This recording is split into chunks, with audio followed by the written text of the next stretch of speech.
What's up, everybody? Welcome back to Hard Truth, Soft Life.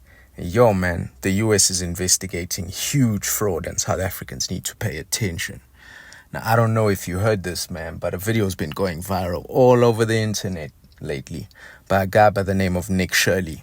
And he's been investigating fraud in Minnesota to the amount of billions. Now, that's crazy, man. And they allege that it's mostly committed in the Somalian community. And that's crazy to me, man. But this all goes back to another fraud. And there was a fraud even before that called Feeding Our Future. And Feeding Our Future was a food scheme that was funded by the government to give out food to low-income people during COVID.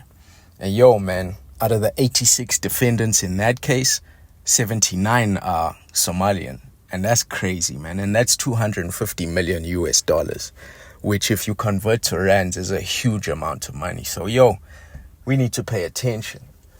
So, yeah, man, Nick Shirley got this viral video. He just goes to daycare centers, checks what's up. And it's quite crazy because in the US, they actually have a government fund for childcare.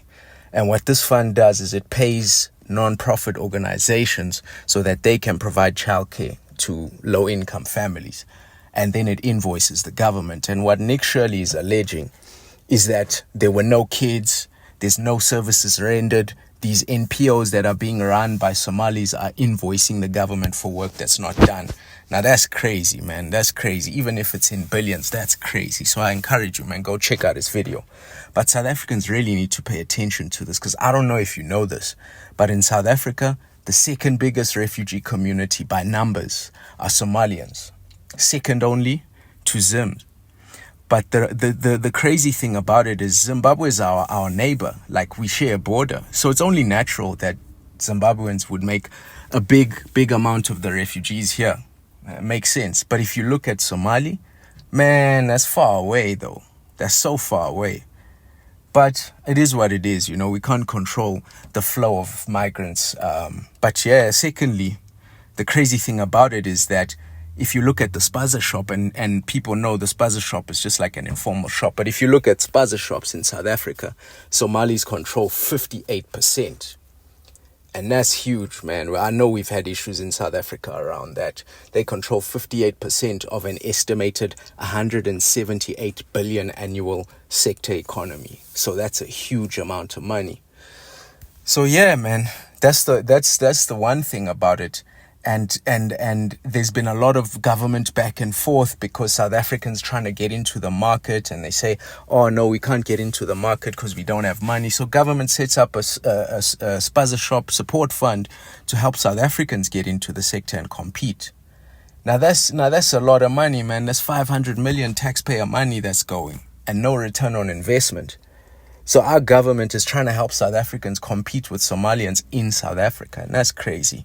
But on the flip side, didn't our government just recognize Somalia's independence? That's crazy. So on the one hand, they're an independent state, we support them, but on the other hand, we're taking refugees in and allowing them to compete in a local sector and compete with locals. Yo, man, something's up here. I don't know what's happening. And instead of enforcing our immigration laws, enforcing regulations around health and safety, our government chooses to take taxpayer money to support South Africans against a population in a business sector where they actually support the country.